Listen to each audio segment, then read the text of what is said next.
Bismillahirrahmanirrahim. Assalamualaikum warahmatullahi wabarakatuh.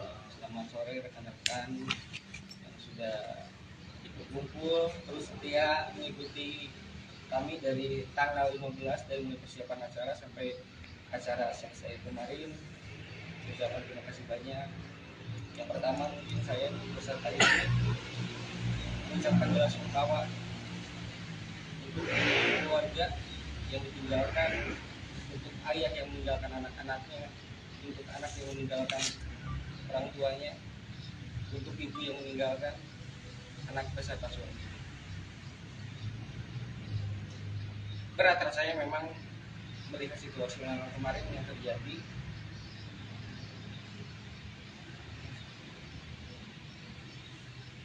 Kami merasa terpukul dengan apa yang terjadi kemarin. Tidak ada hal yang memang diharapkan terjadi, tapi mungkin fakta di lapangan berbicara berbeda. Apa yang kemarin terjadi di luar ekspektasi kami berdua ataupun bersama tim kami. Niat kami baik, niat kami sangat tulus untuk membahagiakan warga masyarakat Garut ataupun masyarakat luar Garut yang sengaja datang untuk memberikan ucapan bagi kami berdua. Akan tetapi mungkin takdir berkata lain.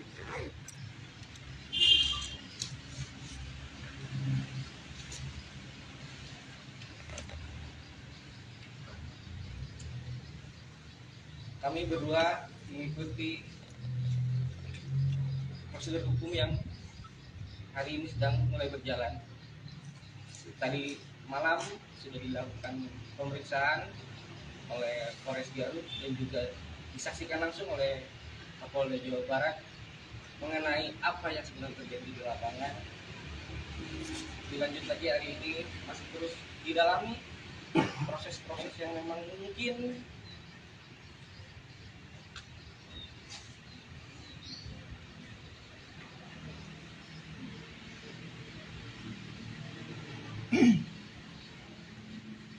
berat rasanya memang untuk semua ini. Saya mohon semuanya, tidak ada maksud dan niatan dari kami untuk melukai hati keluarga korban. Saya beserta istri saya malam telah berkunjung langsung terhadap pihak keluarga yang ditinggalkan.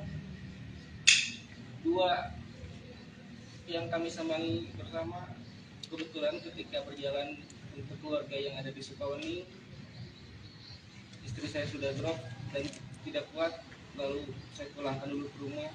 Dilanjut lagi saya bergerak sendiri. Alhamdulillah pihak keluarga sudah dengan ikhlas menerima, dan juga pihak keluarga mengatakan bahwa ini musibah yang terjadi.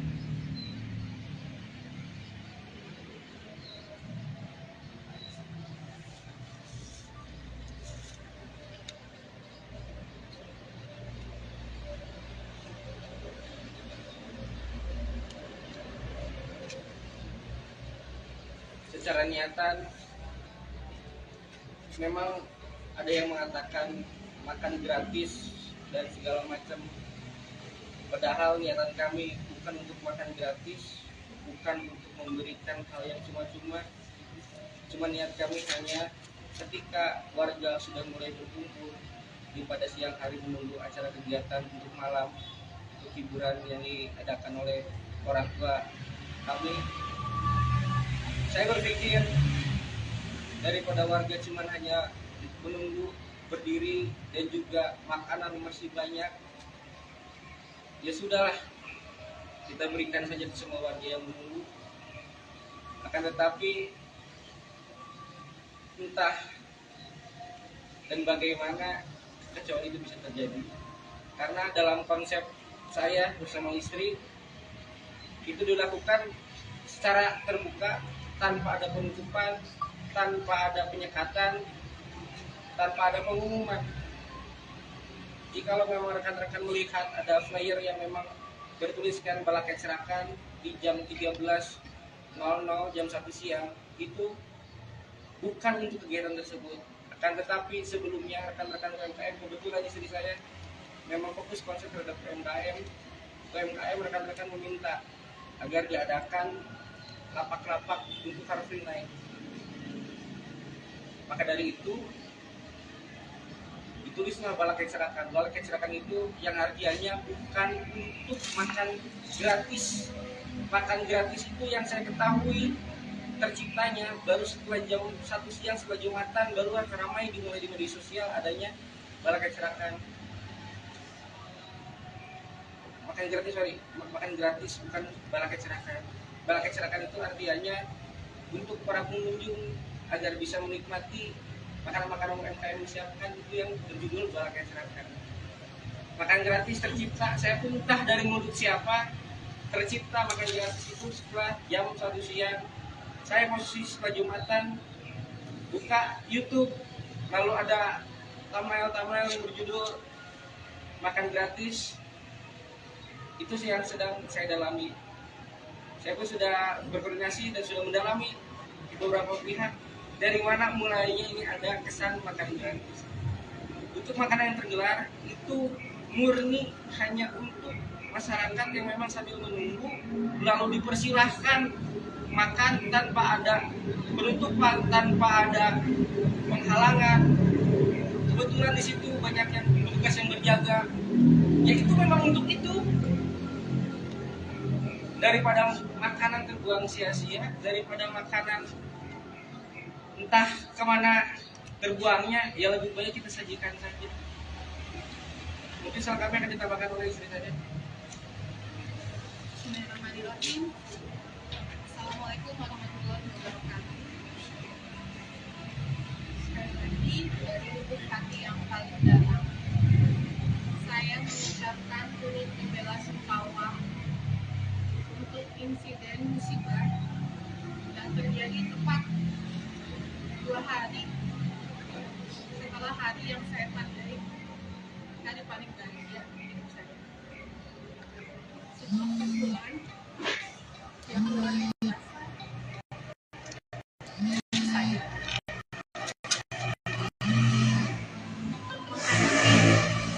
apa yang terjadi. Saya tidak ada sedikit pun niatan untuk melukai, menyakiti, bahkan nauzubillah innalillahi sampai ada yang kehilangan nyawa. Tidak ada setitik pun diniatkan hati saya. Dan saya sebagai wakil bupati yang melaksanakan pernikahan tentu saja adalah memenuhi ekspektasi masyarakat untuk bisa ikut berbagi kebahagiaan. Rekan-rekan mungkin tahu sendiri dari media sosial saya betapa saya berupaya mati-matian untuk acara saya di tanggal 16 itu tidak mengganggu sedikit pun kegiatan masyarakat. Rekan-rekan pun tahu saya H-1 masih keliling ke beberapa sekolah untuk meluruskan, masih menjelaskan kepada para warga tidak ada jalan yang ditutup, tidak ada angkot yang berhenti. Kalian lebih tahu, tidak ada sekolah yang diliburkan, dan alhamdulillah terbukti di tanggal 16 semuanya berjalan lancar, bahkan kemacetan pun dikatakan minim. Berbekal dari itu semua, masyarakat pun punya ekspektasi untuk dibagi kebahagiaan, dan berdasarkan apa yang informasi beredar, tadinya kan yang kalian tahu adalah tanggal yang rekan-rekan tahu tanggal 14 sampai 17 adalah acara kami. Kami tidak pernah mengeluarkan itu sebagai konfirmasi karena sebelumnya saya juga ada podcast dengan salah satu media, saya tidak menyebutkan juga tanggal pesta rakyat. Kenapa? Karena saya tahu agak sulit untuk menciptakan ruang kondusif di keramaian dengan keadaan seperti itu. Maka saya sangat berhati-hati dalam menyebarkan informasi. Untuk acara di tanggal 18, saya berani mengungkapkan ketika sudah ada lampu hijau dari kedua orang tua kami, dua belah pihak orang tua, baik dari pihak laki-laki maupun perempuan. Karena bagaimanapun rekan-rekan tahu, di acara pernikahan itu adalah akan lebih banyak permintaan orang tua. Maka kami sebagai anak hanya melaksanakan dengan sebaik-baiknya. Di satu sisi, saya sebagai wakil bupati punya keinginan juga untuk mensejahterakan UMKM. Maka saya pun meminta izin kepada Pak Bupati untuk membuat bazar UMKM. Ketika ada perkataan gratis, saya berhati-hati sekali. Saya udah bilang ke semua tim teknis di lapangan, jangan sampai tersebar kata gratis sedikit pun, karena itu tidak akan kondusif. Kalau kalian rekan-rekan lihat di media sosial saya tidak pernah memposting apapun soal tanggal 18. Karena saya menginginkan semuanya mengalir saja, tidak boleh ada yang bersusah payah datang hanya untuk sekedar mencari hal tersebut. Namun namanya musibah, saya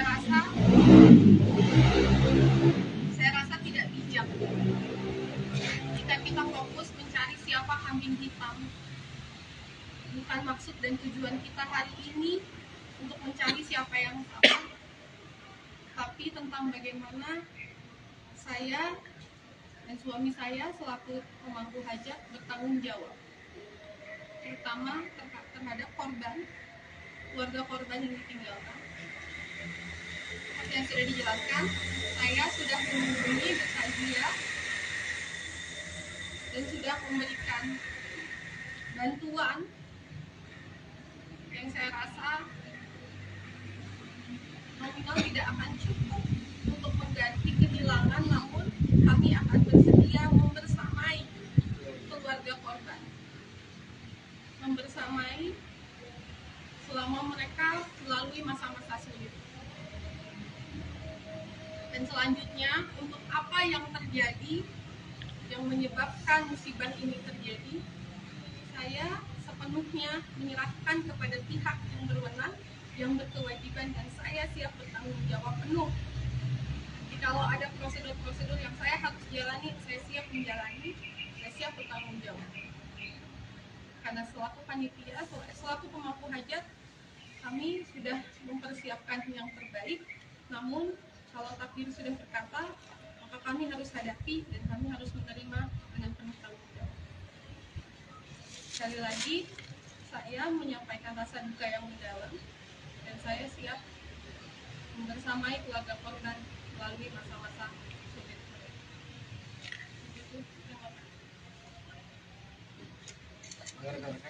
Bu, izin Bu, apakah betul pernyataan saya ini itu sempat melarang ada kegiatan pesta rakyat? Pesta rakyat Termasuk makan gratis itu katanya Bapak sudah sempat melarang. saya tidak. Sebenarnya ini juga yang menjadi bingung kami berdua adalah dari mana munculnya nama pesta rakyat ini.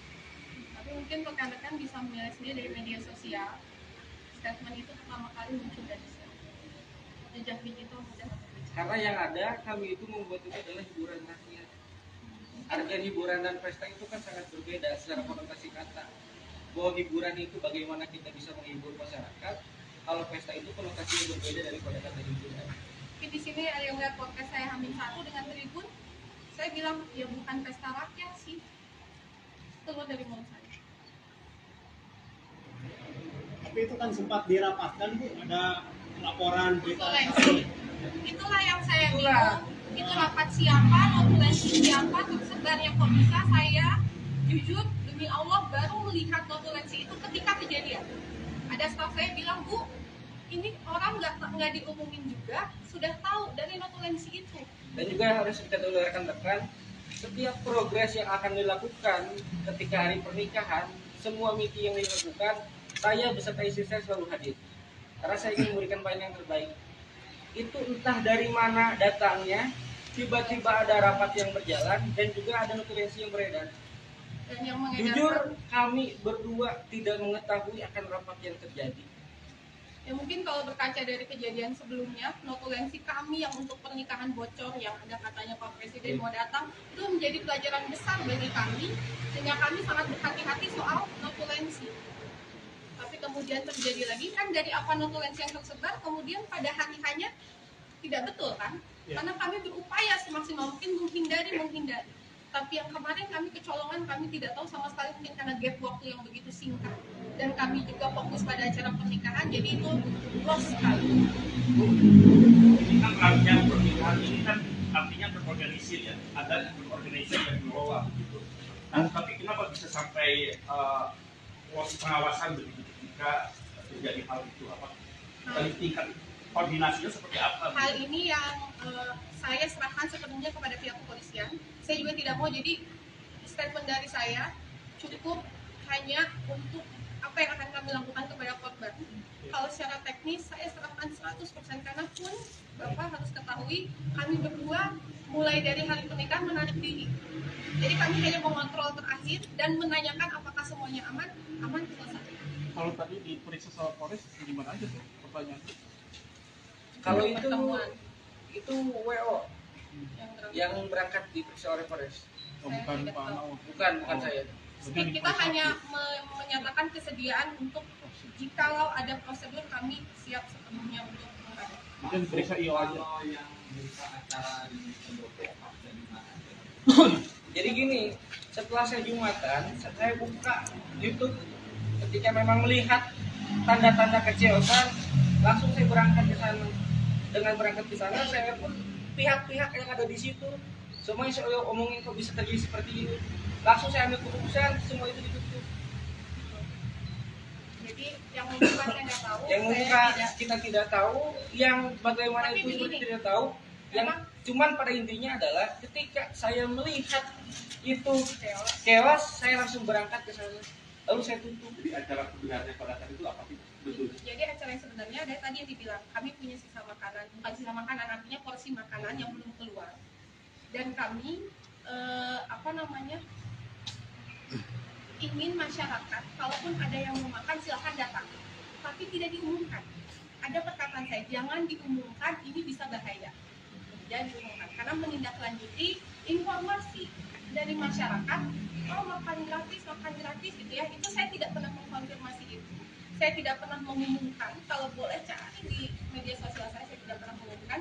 Tapi kami memfasilitasi kalau ada yang misalnya tanya, Bu katanya ada makan gratis, kok itu bohong? Nah saya memfasilitasi itu, tapi tidak mengumumkan sama sekali. Kalau di Itu kan ada nego, siapa yang paling bertanggung jawab atau secara hukum? Nggak boleh saya yang Nggak ngomong, bisa itu kita harus ucapkan. kepolisian. bukan dari kan itu artinya tidak bukan makan gratis ya, dia bukan itu. Kemudian dalam kejadian itu ada kejadian penutupan gerbang. Itu kan ada tiga. Nah, jadi gini, yang harus digarisbawahi dulu adalah kita tidak dalam sengaja menyediakan event yang namanya makan gratis. Itu harus Itu digarisbawahi. hanya untuk menyediakan Itu saja. makanan digelar di situ dikarenakan memang porsi makanan yang masih banyak sangat berlebih. Lalu kita sajikan di situ, ya mana tinggal dimakan. Karena kan kita pun menyadari bahwa di situ banyak petugas, banyak warga. Ya memang itu dipersilahkan. Kalau itu kan kita paham kalau ruang itu Pak Bu ya. Nah maksudnya itu kan itu ada titik, ada dua pintu utama yang besar, kemudian satu pintu yang mengarah ke alun-alun. Ya. Itu semuanya kan tertutup ya Bu, Ya. Pak ya. Kemudian itu tertutup. Dalam perencanaan yang direncanakan itu seperti apa skema yang dibangun ya? Harusnya dibuka. Semuanya dibuka. Dibuka, tidak ada penutupan. Tidak Karena Nah, wilayah pendopo itu sengaja pada hari tersebut kita buka gerbangnya yang memang untuk masyarakat yang tapi mau kalau yang selfie. di dalam sana ditutup karena Tutup. mau ada resepsi hari kedua. Yang Masuk ke gedung. masuk area pendoponya. Nah, kalau betul. nggak bancong sih dibuka. Harusnya berarti kemarin itu pada kejadian semua pintu baik dari jalan kabupaten, jalan depan SMA sebelah dan dari alun harusnya semua dibuka. Tidak ada wacana penutupan sama sekali. Tidak. Tidak ada. Jadi saya berkata kemarin Hamin satunya biarkan saja masuk saja. Tapi tadi kuncinya jangan diumumkan. Nah ternyata saya nggak tahu ada notulensi bocor. Itu saya nggak tahu sama sekali nggak tahu. Kalau saya tahu ada notulensi bocor itu pasti saya nggak jadi cancel. Jadi di pukul 13 di hari H apa yang disebut notulen di ada bocoran nggak bakal judulnya begitu? Saya memang tidak mengetahui sama sekali. Nggak tahu kan itu aku nggak tahu siapa dokumen siapa rapat siapa nggak tahu. Artinya Bapak dan Ibu tidak tahu bakal ada kegiatan. Tahu ada kegiatan karena kami yang mengamanahkan, tapi tidak tahu dibuat sebegitunya. Bu, di pukul 13 tuh rondon seharusnya apa? Ya tadi tidak ada rundown sebenarnya. Jadi saya hanya bilang gelar saja, tapi tidak boleh ada kegiatan terstruktur. Jadi itu hanya bolak-balik masyarakat mau masuk mau apa gitu dengan asumsi tidak dibutuhkan. Berarti agenda peaknya untuk liburan raya Pada asal. pada saat atau menjelang sore. Ya, karena UMKM pun sengaja kami taruh jauh di sana.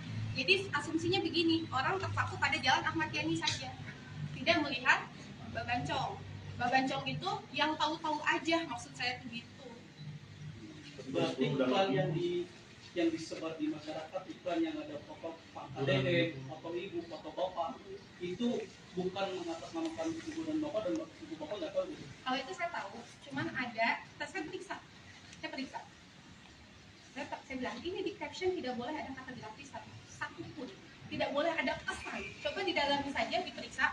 Kalau misalnya ada yang disebutkan makanan gratis, saya harus berbicara langsung sama orang. Karena saya punya bukti chat ke tim saya tidak boleh disebutkan itu ada makan gratis. Berarti di beberapa medsos yang menayangkan pukul 13 ada acara makan atau Kayaknya berdasarkan itu notulensi yang bocor. Berdasarkan notulensi yang bocor. Akhirnya Ibu tahu ada yang bocor. Akhirnya saya tahu tepat ketika kejadian jam 1:30. Ketika saya lagi diem di sini menunggu situasi, staf saya bilang, Bu, sebenarnya ini udah bocor. Bu, berarti banyak hoax Ibu ya? Ibu dan Bapak tidak ada di sana ya? Bapak ada di sana. Saya Ada di sana. Pas pertama buka. Oh, pas pertama. Enggak tahu. Jadi saya itu melihat itu ketika mulai, jadi saya langsung live streaming. Jadi kebetulan saya pun tidak mengetahui layoutnya seperti apa. Saya nonton live streaming, kalau ada yang live streaming saya buka, melihat ambulans, saya langsung loncat ke mobil berangkat. Pak, podcast yang sempat beredar itu cuma ada wacana kaitan dengan makanan gratis seperti apa sih? Yang dilakukan dari kota sendiri. Nah itulah dia. Nah sebenarnya artinya ketika memang konsep yang awal itu memang tidak ada patokan jam atau apapun. Karena memang secara flow itu kita buka semua. Tapi memang ini entah siapa yang membuat informasi dan lain-lain itu seakan-akan ada makan gratis dan itu dipatok dari jam sekian sampai jam sekian. Ini selaku wakil Bupati Garut, saya sangat memahami karakter masyarakat saya sendiri. Paham sekali. Ketika sounding di YouTube, Bapak, seperti saya memutar otak. Ini gimana caranya? Kan masyarakat memotong-motong itu kan, sebar ke TikTok, sebar kemana, sudahlah tersebar tanggal 18 Garut, pesta besar, makan gratis dan segala macam. Itu kan disounding oleh masyarakat. Maka yang saya lakukan adalah saya bilang ke tim saya, ke orang teknik, ya ini aja dijadikan simbol. Jadi simbol tapi tidak boleh disounding. Jadi sebenarnya yang betul-betul luput dari kami adalah kebocoran notulensi. Baru itu. Saya menutup kegiatan karena kan memang kondisi yang seperti demikian, pada akhirnya saya tutup semua. Ada konfirmasi awal nggak Pak? Misalkan dengan pihak WA atau IPA sendiri. Artinya kan itu sudah rencana, sudah tergelar begitu saja, tidak sampai ada penutupan. Dari mana kawan rencana penutupan 2 jalur tersebut? Enggak, jadi gini, sebenarnya ada satu poin yang memang kami ketahui mungkin itu menjadi titik berat. Tapi saya tidak mau ngomong ini kayak gini. Biarkan itu menjadi tugasnya kepolisian, karena bukan tugas kami untuk menghakimi atau mencari siapa yang salah. Intinya dari apa yang 100% kami tahu soal kemarin, informasi berbagai pihak memang ada miss di teknis yang itu menjadi ranahnya kepolisian. Itu saja. Artinya misalnya polisi periksa di all dulu. Polisi periksa semuanya. Bahkan walaupun saya diperiksa, saya pasti harus diperiksa. Bu, satu pertanyaan, dengan kejadian ini mengundang perhatian publik, terutama di nasional, khususnya Komisi Perlindungan Anak. Nah, dengan kejadian ini dari teranggap kotak tidak ramah anak. Bagaimana tanggapannya? Sebenarnya kejadian ini hanya menjadi sebuah pemancing dari apa-apa yang terjadi di Kabupaten Garut. Saya terkait ramah anak di Kabupaten Garut tidak hanya soal pengaduan, banyak sekali kasus-kasus yang mencemaskan kita semua. Jadi merupakan PR besar bagi saya. Saya pun tahu ceritanya korban-korban itu bisa terjadi dan saya juga agak kaget. Jadi menjadi tanggung jawab saya sebagai pemimpin wakil bupati di sini untuk lebih bisa meningkatkan awareness orang tua soal keselamatan anak dan juga siapapun itu, karena hari ini yang salah bukan 1-2 orang. Saya sebagai pemangku hajat, saya punya porsi kesalahan sendiri, mungkin pengamanan juga ada porsi kesalahan sendiri, dan dari lain-lain, sehingga ini menjadi tanggung jawab tugas kita. Bu, satu lagi Bu, terakhir mungkin. Apa benar Bu, Senin nanti Ibu Bapak dipanggil ke Mabes Polri untuk diperiksa? Masih belum ada informasi. Saya nggak tahu hari ini. Belum ada informasi Bu? Saya tidak ada. Oke, terima kasih rekan-rekan. Jadi saya